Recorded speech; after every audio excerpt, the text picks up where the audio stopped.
ప్రభు యొక్క ఘనమైన నామాన్ని బట్టి ప్రతి ఒక్కరికి వందనాలు చెల్లిస్తూ ఉన్నాను.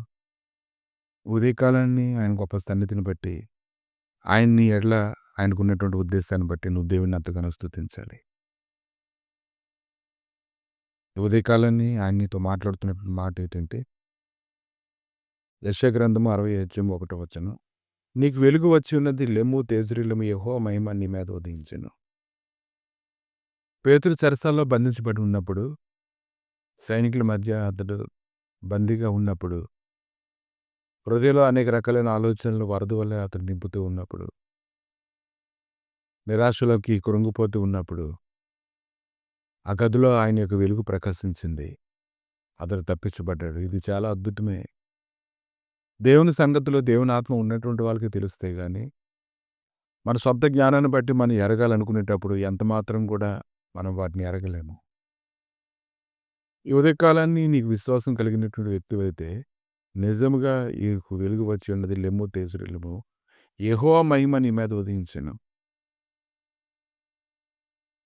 కాబట్టి భూమి అతని చేతిలో ఉంది, ఆకాశం ఆయన పాదపీఠంగా ఉంది.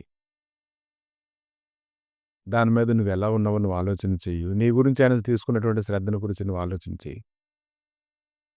యెషయా 60 అధ్యాయము 2వ వచనంలో, చూడుము భూమిని చీకటి కమ్ముచున్నది, కటిక చీకటి జనములను కమ్ముచున్నది, యెహోవా నీ మీద ఉదయించున్నాడు, ఆయన మహిమ నీ మీద కనబడుచున్నది. కనుక నువ్వు సిద్ధపడాలి, ఆయనతో పాటు నువ్వు పరిగెత్తాలి, ఆయనతో పాటు నువ్వు నడవాలి. పేతురు చెరసాల్లోంచి అలాగే బయటికి నడిచాడు అతను. పట్టణపు గవిని యొద్ద వరకు అతను వచ్చాడు.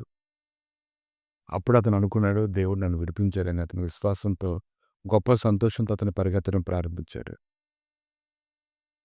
కనుక ఈరోజు ఆయన ఎడల చూపించినటువంటి శ్రద్ధని నువ్వు గుర్తెరుగు. దేవుడు నిన్ను పట్టించుకోలేదు అనేటువంటి ఆలోచనే దుష్టుడు నీలో పెడుతున్నప్పుడు దాన్ని లోపలికే రానివ్వకు అసలు. కనుక నీ పనులన్నిటిలో కానీ, శారీరకంగా, మానసికంగా, ఆత్మీయంగా అన్ని విషయములలో దేవుడు నిన్ను పోషించడానికి బలపరచువాడే ఉన్నాడు.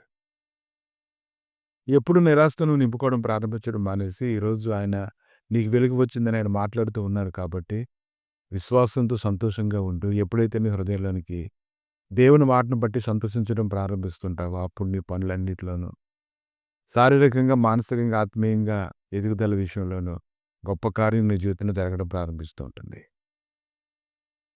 యెషయా 59 అధ్యాయం 21 వచనం. నేను వారితో చేయు నిబంధన ఇది, నీ మీద నా ఆత్మను నేను నీ నోట ఉంచిన మాటలను నీ నోటి నుండి, నీ పిల్లల నోటి నుండి, నీ పిల్లల పిల్లల నోటి నుండి ఈ కాలం మొదలుకొని ఎప్పుడునూ తొలగిపోవని యెహోవా సెలవిస్తున్నాడు. అంటే దేవుని యొక్క మాటలు నీకొక్కడికే కాదు, నీ తరానికే కాదు, ఇంకా అనేక తరాలకు సంబంధించి వాటిని స్థిరపరుస్తానని చెప్తూ ఉన్నారు, వర్ధిల్లింపజేస్తానంటూ ఉన్నారు. ఆయన మాట యొక్క విలువను ఎరిగినట్లయితే ఈరోజు ఆయన మాట నమ్ము. ఎందుకంటే నీకు వెలుగు వచ్చి ఉన్నది, లెమ్ము తేజరిల్లుము, యెహోవా మహిమ నీ మీద ఉదయించెను. కనుక ఇప్పుడు నువ్వేం చేయాలి? నువ్వు ప్రార్థన చేయాలి, దేవుని స్తుతించాలి, నీ హృదయాన్ని నిబ్బరంగా ఉంచుకోవాలి, భయపడకూడదు, జడియకూడదు. ఆయన వైపు చూడు. ప్రతి మార్గం సరళం అవడాన్ని, సులువుగా సరళం అవడాన్ని, సులువుగా తెరవబడ్డాన్ని నువ్వు చూస్తావు. నీకు గొప్ప సంతోషం కలుగుతుంది. అప్పుడు నువ్వు సంఘంలోని సాక్ష్యం ఇవ్వు. ఆమె ప్రభా, మీ దైవిక నష్టాలకి నాయన ఈ శ్రమలు అప్పగించుకొని ప్రార్థన చేస్తుండగా, నీ వెలుగు ప్రతి ఒక్కరిపైన మీరు ప్రకాశింపజేస్తున్నందుకు వందనాలు తండ్రి. నీ వెలుగులో ప్రభా నాయన ప్రతి ఒక్కరు విడుదల పొందినట్లుగా కృపను అనుగ్రహిస్తున్నందుకు స్తోత్రం నాయన. మీరే నడిపించమని, బలపరచమని, కృప చూపమని, సమాధానం అనుగ్రహిస్తుండగా దాన్ని పొందుకోవడానికి తగినటువంటి బలం దయచేయమని యేసుక్రీస్తు నామములో అడిగి వేడుకుంటున్నాము తండ్రి. ఆమెన్.